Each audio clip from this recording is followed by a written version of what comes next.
तो ये कहानी है हमारे हीरो चांग साओ की, जिसे मालूम हो चुका था कि आज से 200 साल बाद एक ऐसी जंग उसका इंतजार कर रही है जो कि पूरी इंसानियत को निगल जाएगी। डिमंस इंसानों की ताक में बैठे हुए हैं, लेकिन चांग साओ अपनों को मरते हुए नहीं देख सकता। इसलिए वो फैसला करता है कि वो इस जंग से पहले ही खुद को इमोर्टल बना देगा। जहाँ इस कल्टीवेशन के सफ़र में उसे कई सारे एडवेंचर से गुजरना पड़ता है। तो इस कहानी की शुरुआत होती है और हमें बताया जाता है कि प्राचीन काल में इस दुनिया में डीमन कल्ट का राज था, मगर फिर विच क्लैन का उदय हुआ और उन्होंने डीमन क्लैन पर अत्याचार करना शुरू कर दिए। इसलिए डीमन किंग डंगोंग ताई ने अपना डीमन कोर्ट बुजाऊ माउंटेन पर सेट कर दिया और फिर इसके बाद उन्होंने विच क्लैन के साथ जंग का ऐलान कर दिया। इसी दरमियान डीमन किंग के 10 बेटे यानी डीमंस प्रिंस 10 सूरज में तब्दील हो गए और उन्होंने धरती पर तबाही मचाना शुरू कर दी। धरती पर जो भी जिंदगियां थी वो सब सफर करने लगी। उनकी दुनिया तबाही के कगार पर थी, मगर तभी विच क्लैन का सबसे पावरफुल योद्धा प्रकट हुआ, जिसने उन 10 डीमंस प्रिंस के साथ जंग शुरू कर दी। उसने अपने तीरों से 9 डीमंस प्रिंस को खत्म कर दिया, मगर अभी भी लुया नाम का डीमन प्रिंस जिंदा था। उस पर हमला होने से पहले वहां से भाग गया। इस जंग ने पृथ्वी पर तबाही मचा दी। डिमंस और विचेस ने अपना बहुत कुछ खो दिया, मगर इसी का फायदा इंसानों ने उठा लिया। उन्होंने पहले तो विचेस को हराया और फिर डिमंस पर भी हमला कर दिया। इस अटैक में बुजाऊ माउंटेन पर मौजूद डिमन कोर्ट पूरी तरह से तबाह हो गया। तो ह्यूमन कल्टिवेटर्स यानी सभी सेंट ने एक साथ मिलकर इस डिमन कोर्ट को सही कर उसे हेवनली कोर्ट में तब्दील कर दिया। अब यहाँ पर डीमन का नहीं बल्कि इंसानों का राज है, मगर डीमन प्रिंस लुया अभी भी कहीं पर छुपा है। उसने जितनी हो सके उतनी बार तबाही मचाना चाहिए ताकि वो हेवनली कोर्ट को डिस्ट्रॉय कर पाए, मगर डीमन प्रिंस अकेला ही बच गया था। तो उसे अपने डीमन भाइयों को पुनः जीवित करना होगा। तो अब हमें एल्डर युआन दिखाए जाते हैं जो ध्यान में बैठे हुए थे, और तभी अचानक से मौसम बदलने लगता है। वो देखते हैं कि वहाँ पर डीमन प्रिंस लुया, जो कि अब किंग बन गया था, वो आ चुका है। वो फायर के टोर्नेडो से बाहर निकलकर युआन से कहता है कि डिस्टर्ब करने के लिए माफी चाहता हूँ, मगर मुझे तुमसे कुछ जरूरी काम है। और ये सीन यहीं पर कट हो जाता है। अब हमें अगले सीन में हमारे हीरो यानी चांग साओ को देखते हैं, जो बड़ी ही तेजी से कहीं पर जा रहा था। दरअसल उसे पता चल गया था कि डीमन किंग लुया ने उसके मास्टर युआन को कैद कर लिया है और युआन पर कुछ स्पेल कास्ट करके या उसे सेक्रीफाइस करके वो डीमन को दोबारा जिंदा करना चाहता है। तो अपने मास्टर को बचाने के लिए चांग साओ बड़ी ही तेजी से आगे बढ़ रहा था। वहीं दूसरी तरफ हम लुया को देखते हैं, जिसने एल्डर युआन को बुरी तरह घायल कर दिया था। वो कहता है कि बूढ़े, आज तेरी मदद में कोई नहीं आएगा और आज तेरी सहायता से मैं डिमंस को दोबारा जिंदा करूंगा। अब वो उनके साथ कुछ कर पाए इससे पहले वहां पर एक पेपरमैन क्रिएट हो जाता है। उसने लुया के अटैक को रोक दिया था। दरअसल चांग साओ के पास ऐसी पावर्स थी कि वो अपने पेपर क्लोन बनाकर उनसे फाइट करवा सकता था। लोया उस पेपरमैन को देखकर कहता है कि मुझे उम्मीद नहीं थी कि चांग साओ जो कि हेवनली कोर्ट का सबसे पावरफुल वाटर गॉड है, वो अपने मास्टर को बचाने के लिए पेपरमैन को भेजेगा। तभी पेपरमैन कहता है कि लुया, डीमंस और ह्यूमंस के बीच शांति का करार हुआ था। जो भी डीमंस बचे हैं वो उस करार की रिस्पेक्ट करते हैं, तो तुम इन दोनों क्लैन के बीच दोबारा जंग की शुरुआत मत करो। मुझे पता है कि तुम बस खुद का फायदा देख रहे हो, लेकिन लुया पर उनकी बातों का कोई असर नहीं होता। तो वो कहता है कि तुम इंसानों के मुंह से दोस्ती और नैतिकता की बातें अच्छी नहीं लगती, क्योंकि तुम्हारी फितरत तुम्हें सही रास्ते पर चलने नहीं देती। तुम इंसान बस धोखा देना जानते हो। तो पेपरमैन तुरंत ही उस पर हमला करने लगता है। लुया बहुत पावरफुल था। वो पेपरमैन को पकड़ लेता है और उसे गोल गोल घुमाते हुए जमीन पर पटक देता है।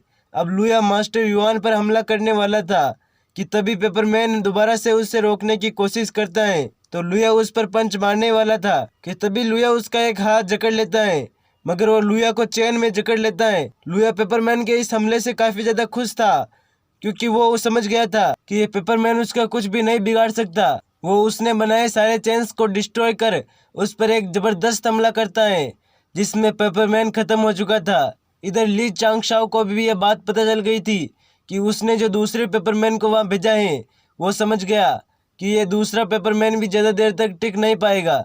तो वो सोचता है कि अब मुझे भी कुछ करना होगा। इसलिए वो तुरंत ही एक पोर्टल बना देता है ताकि वो जल्दी से जल्दी मास्टर के पास पहुंच जाए। और वो ऐसे ही टेलीपोर्टेशन पोर्टल बनाकर आगे बढ़ रहा था। इधर सेकंड पेपरमैन मास्टर को अपने साथ लेकर भाग रहा था। वो लोग पत्थर से बने ब्रिज को क्रॉस कर रहे थे, मगर तभी लुया उन ब्रिज पर अटैक कर देता है और तोड़ देता है। पेपरमैन के पास आगे जाने का कोई रास्ता नहीं था और अब लुया अपनी पावरफुल एनर्जी रिलीज करने लगता है। तो पेपरमैन कई सारे स्पेल क्रिएट कर उस हमले को रोकने लगता है और उस पर अटैक भी करने लगता है, मगर ये अटैक्स का कोई फायदा नहीं था। ये देखकर मास्टर युआन अपनी बच्ची कुची पावर्स का यूज करने लगते हैं। इधर पेपरमैन ने भी अपनी सारी ताकत लगाकर लुया पर अटैक कर दिया था, मगर लुया एक ही झटके में उसके अटैक को डिस्ट्रॉय करके उसे पीछे पुश कर देता है। तो पेपरमैन दोबारा से उसे भिड़ने लगता है ताकि तब तक वहां पर ली चांगशाओ आ जाए, मगर लुया के सामने उसकी एक नहीं चलती। इधर एल्डर युआन ने अपनी सारी पावर्स लगाकर हेवनली सर्ड क्रिएट कर दी थी। वो विशाल सर्ड लोया पर हिट करती है, जिससे वहां पर एक बहुत बड़ा एनर्जी ब्लास्ट हो गया था, मगर लुया पर इसका कोई असर नहीं होता और वो अब अटैक करने की बारी लुया की थी। वो एक ही चुटकी बजाकर युआन पर हमला कर देता है, मगर उन्हें बचाने के लिए पेपरमैन बीच में आकर उस अटैक से खुद ही डिस्ट्रॉय हो जाता है और अब लुया का सेकंड अटैक युआन पर हो जाता है, जिसमें बुरी तरह से घायल होकर ब्रिज से नीचे गिरने लगते हैं। और तब तक चांगसाओ भी वहां पर आ चुका था। वो अपने मास्टर को पकड़ लेता है, लेकिन तब तक बहुत ज़्यादा देर हो चुकी थी। लुया के पावरफुल अटैक से मास्टर की मौत हो जाती है। उसकी मौत से चांगसाओ टूट गया था। वो चिल्ला चिल्ला कर रोने लगता है। उसकी दर्द की कोई सीमा नहीं थी। और ये सीन यहीं पर कट होकर हम एक बुजुर्ग को देखते हैं, मानो उन्होंने टाइम को पीछे कर दिया था। और अब हम कई सारी चीज़ें पीछे जाते हुए देखते हैं, जिसके बाद हमें ली चांगशाओ को दिखाया जाता है, जो अंडर वाटर मेडिटेशन से जाग गया था। दरअसल उसने फ्यूचर देख लिया और अब कहानी दोबारा से 200 साल पीछे चली जाती है। यानी अभी तक हमने जो देखा था वो फ्यूचर था। और अब हम एल्डर युआन को देखते हैं, जो एक छोटी सी बच्ची जिसका नाम लिंशु था, उसे अपना सेक्ट दिखा रहे थे। वो कह रहे हैं कि हमारा टाइज्म का नाम डू श्याओ शिन डूशियान एक फेमस डू इमोर्टल है और वही हमारे सेक्ट के फाउंडर भी हैं। डू इमोर्टल टाइचेंग से क्लोजर रिलेटेड है। अब युआन बताते हैं कि हमारी दुनिया में 3 तरह के टाइज्म होते हैं। एक है ह्यूमन टाइज्म, दूसरा है चान टाइज्म और तीसरा है जैन टाइज्म। हमारे टाइज्म के पेट्रियट टाइचिंग है, वही चान टाइज्म के हेड है यांशु बुद्धा। और रही बात जैन टाइज्म की, तो वो उसके हेड है। तो अब मेरी बच्ची लिंगशु, तुम्हें ढेर सारी प्रैक्टिस करनी है और जल्दी से कल्टीवेशन लेवल अप करके अपनी इमोर्टलिटी की जर्नी शुरू करनी है। इससे तुम्हारी ज़िंदगी हजारों सालों तक बढ़ जाएगी। तो अब लिंगशु भी अपने मास्टर के सवाल पूछती है। वो कहती है कि मास्टर, मुझे बताइए ना, क्या आप भी इमोर्टल हो गए? तो ये सुनकर वो थोड़ा सा कंफ्यूज हो जाते हैं। वो सोच रहे हैं कि अब मैं इसे क्या जवाब दूं। दरअसल मास्टर ने अभी तक इमोर्टलिटी हासिल नहीं की थी, इस वजह से वो टॉपिक ही चेंज कर देते हैं। वो कहते हैं, लिंशु तुम्हारा एक ही सीनियर रहेगा और वो 100 सालों से मेरा डिसाइपल है और अब वो बहुत टैलेंटेड हो चुका है। दरअसल मास्टर चांगसाओ की बात कर रहे हैं, जो अंडर वाटर ध्यान में बैठा हुआ था और तभी वो पानी से बाहर आ जाता है। वो देखता है कि उसके मास्टर तो अभी भी जिंदा है। इधर मास्टर उस पर चिल्ला रहे थे कि तुम बस फालतू की ट्रेनिंग पर अपना वक्त जाया करते हो।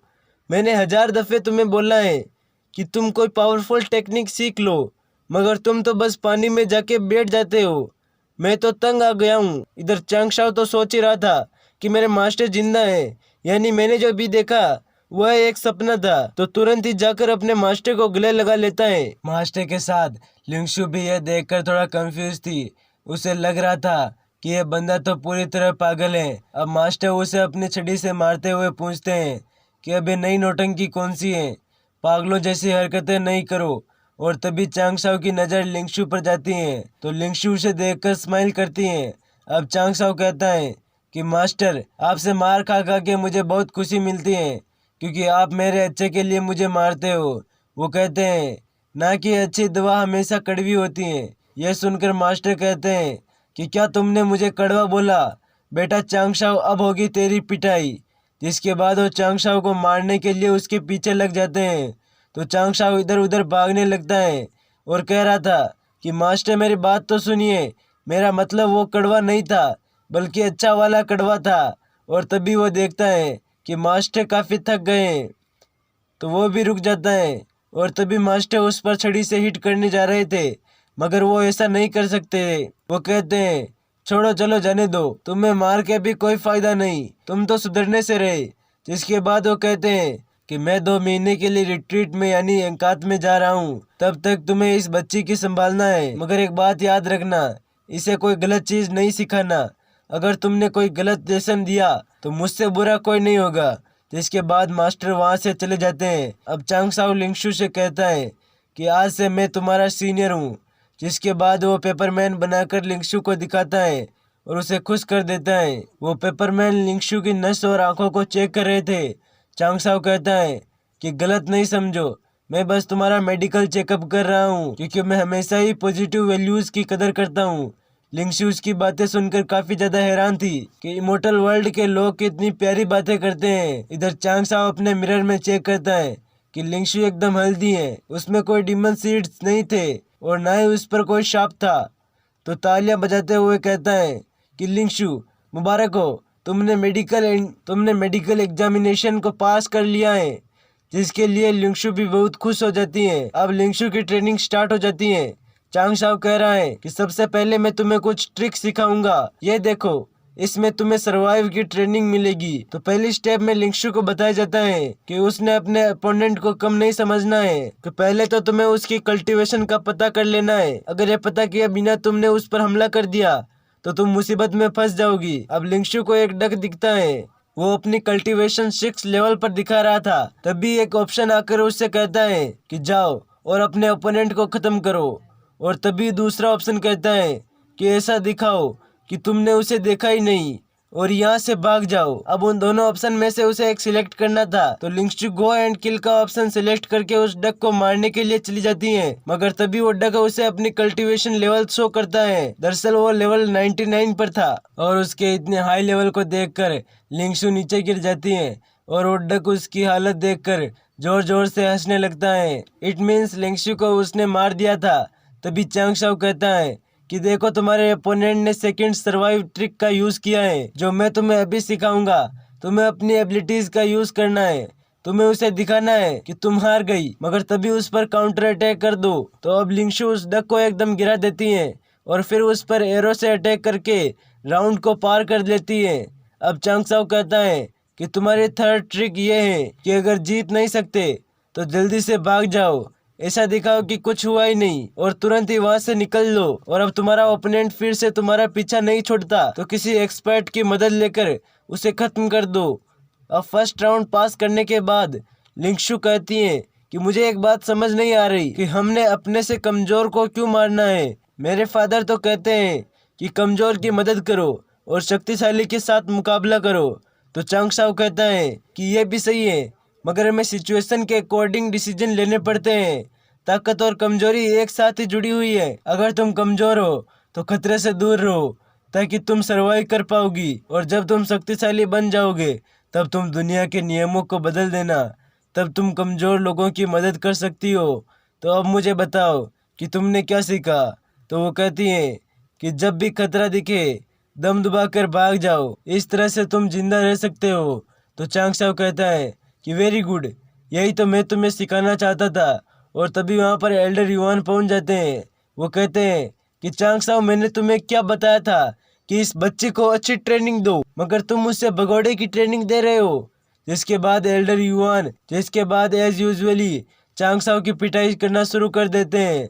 लिंग शाओ को पता था कि अब तो ये रुकने से रहे, इसलिए वो अपना बाजा बजाने लगती हैं। और इधर चांग साओ अपनी जान बचाने में बिजी था और ये सीन काफी ज्यादा फनी रूप ले लेता है। और अब हमें कुछ दिनों बाद का सीन दिखाया जाता है। मास्टर दोबारा से रिट्रीट पर जा रहे थे और वो चांग साओ से कह रहे थे कि तुम्हें मेरी गैर हाजिरी में लिंगशु को अच्छे से ट्रेनिंग देनी है। तो चांग साओ कहता है कि मास्टर, क्या आपको डर नहीं लगता कि मैं इस बच्चे को बिगाड़ दूंगा? कि क्या कहा तुमने? तो कहते हैं कि सॉरी, वो तो गलती से निकल गया। तो मास्टर कहते हैं कि लिंगशु बहुत छोटी है, उसे सुरक्षित रखना ही तुम्हारी जिम्मेदारी है, समझ गए तुम? तो कहता है कि हाँ मास्टर, मैं अच्छे से समझ गया। तो मास्टर कहते हैं कि तुम्हें अपनी बातों पर रद्दी भर भी यकीन नहीं है, तुम तो एक नंबर के बेवकूफ़ हो। और इतना कहकर वो वहाँ से चले जाते हैं। अब दोबारा से लिंगशु की ट्रेनिंग शुरू हो जाती है। चांग साओ कहता है कि आज से 10 साल बाद युश्वान एक्सपीरियंस कॉन्फ्रेंस होने वाली है। इसका मतलब है कि तुम्हारे पास 3650 दिन है। तो वो पूछती है कि एक्सपीरियंस कॉन्फ्रेंस क्या हो सकती है, जिस पर चांगसाओ बताते हैं कि इसमें तुम बाहर जाकर प्रैक्टिस करते हो। इससे तुम्हारी स्किल्स और शार्प बन जाती हैं और इससे तुम्हारी स्किल और शार्प हो जाएगी। अगर तुमने कॉन्फ्रेंस अटेंड की तो तुम मुझे और मास्टर को प्राउड फील कराओगी। तो बताओ कि क्या तुम इस कॉन्फ्रेंस में जाना चाहोगी। तो वो कहती हैं कि हाँ, मैं आपका और मास्टर का नाम रोशन करना चाहती हूँ। तो चांगसाओ उसे तुरंत ही कल्टीवेशन की जानकारी देने लगता है। वो कहता है कि हमारी दुनिया में कल्टीवेशन के 4 स्टेजेस होते हैं। फर्स्ट स्टेज है की रिफाइनिंग, और अगर तुम्हें सच में कॉन्फ्रेंस अटेंड करनी है तो तुम्हें की रिफाइनिंग तक पहुंचना ही होगा। यहाँ तक जाने के लिए तुम्हारे पास 10 सालों का टाइम है। सेकंड स्टेज का नाम है कार्ड ट्रांसफॉर्मिंग। थर्ड स्टेज को वर्चुअल रिफाइनिंग कहते हैं कि चलो अब तुम्हारी पहली स्टेज की रिफाइनिंग करके तुम आसमान में फ्लाई कर सकती हो। चांगसाओ बताता है कि टाओइज्म अचीव करने के लिए तुम्हारा टाओ फाउंडेशन स्टेबल होना चाहिए, और अगर ऐसा है तो तुम इस लाइटनिंग कैटास्ट्रॉफी को कर पाओगी और फिर तुम बन जाओगी एक इमोर्टल, जिसके बाद तुम्हारा फाइटिंग का सफर शुरू हो जाएगा। और अगर तुम्हारा फाउंडेशन ही कमजोर है फिर तो तुम्हें वो लाइटनिंग ही खत्म कर देगी। यह सब सुनकर लिंगशाओ कहती हैं कि यह तो बहुत खतरनाक है, मतलब इतनी मेहनत करके आखिर स्टेज पर पहुंचो और फिर लाइटनिंग तुम्हें मारकर तुम्हारी सारी मेहनत पर पानी फेर देगी। तो चांगसाओ कहते हैं कि बहुत अच्छे, तुम तो सब कुछ समझ गई, लेकिन तुम लाइटनिंग का अभी से टेंशन नहीं लो। फिलहाल तुम्हें दूसरी चीजों का टेंशन लेना चाहिए, जैसे कि कल्टीवेशन करते वक्त तुम्हारे साथ कोई एक्सीडेंट हो सकते हैं। तो चलो अब प्रैक्टिस शुरू करेंगे। इसके बाद वो दोनों ही कड़ी मेहनत करना शुरू कर देते हैं। शुरुआती दिनों में लिंगशाओ को बहुत तकलीफ होती थी, मगर वो पीछे नहीं हटती। ऐसे ही समय बीतता रहा और उन दोनों में काफी अच्छी बॉन्डिंग भी बन गई थी। ऐसे ही सालों साल बीत गए और लिंगशाओ अब जवान हो गई थी। उस एरिया के सभी लड़के उसकी खूबसूरती के दीवाने थे। वो तो बस उसे नजर पर देखने के लिए भीड़ लगाया करते थे। और अब एक्सपीरियंस कॉन्फ्रेंस का दिन आ जाता है। सभी लोग बाइफेन हॉल में जमा हो गए थे। लिंगशु भी अपने सीनियर चांगसाओ के साथ वहां पहुंच गई थी। वहां पर एल्डर डोशियान को देखते हैं, जो कि इमोर्टल है और इस सेक्ट के हेड भी हैं, कि यहाँ पर 4 वेन्यूज हैं। तो तुम लोगों को अपनी स्ट्रेंथ और पावर के अकॉर्डिंग एक वेन्यू में दाखिल होना है। जिसके बाद गंशु नाम के एल्डर डायग्राम ओपन करते हैं। उसके अंदर 4 वेन्यूज थे, जिसमें से एक है वाटर, दूसरा है फायर, तीसरा है लाइटनिंग और चौथा है अर्थ। अब कल्टीवेटर्स की ताकत चेक करने के लिए 4 चेक पॉइंट्स बनाए गए थे, और वो भी 4 अलग अलग कॉन्टिनेंट में। उनमें से सबसे खतरनाक बाइजुओ नाम का कॉन्टिनेंट था। अगर इन लोगों ने चेक पॉइंट को क्रॉस कर दिया तो ये कंटेस्ट में जा सकते हैं। तो ये लोग अपने अपने पावर्स के अकॉर्डिंग किसी भी एक वेन्यू को सिलेक्ट करते हैं। वहाँ पर वांची नाम का बंदा था। वो अपने सीनियर से कह रहा था कि इन चारों में से सबसे खतरनाक कॉन्टिनेंट बाइजुलो है। तो उसकी सीनियर, जिसका नाम यान था, वो कहती है तुम सही बोल रहे हो, लेकिन अगर हम चेक पॉइंट तक पहुंच गए तो हमें बहुत खास इनाम मिल सकता है। तुम बिल्कुल फिक्र नहीं करो, मैं तुम्हें प्रोटेक्ट करूंगी। इधर चांगसाओ भी सोचता है कि अरे वाह, ये तो सबसे डेंजर कॉन्टिनेंट है। अब स्ट्रेंथ चेकिंग राउंड स्टार्ट हो जाता है। सभी डिसाइपल्स अपनी पावर्स के अकॉर्डिंग फर्स्ट बैरियर को क्रॉस करना शुरू कर देते हैं। उसमें से कुछ लोग पास तो कुछ लोग एलिमिनेट हो गए थे। तभी लिंगशु चांगसाओ से बात करने लगती हैं। वो लोग माइंड पावर से बात कर रहे थे। यहाँ का सबसे सेफ कॉन्टिनेंट कोस्ट है, तो हम वही जाएंगे और फिर वहाँ पर अच्छा परफॉर्म करने के बाद हमें अच्छे से रिवॉर्ड भी मिलेंगे। जिसके बाद वो सी कोस्ट में जंप लगा देते हैं। वहाँ पर कई सारे वाटर वेल्स थी जो उसे क्रश करने की कोशिश कर रही थी। और इसी के साथ हमारा ये एपिसोड यही समाप्त होता है। गाइज, ये सीरीज आपको कैसे लगी हमें कमेंट करके जरूर बताएं। तो मिलते हैं अगली वीडियो में, तब तक के लिए टेक केयर।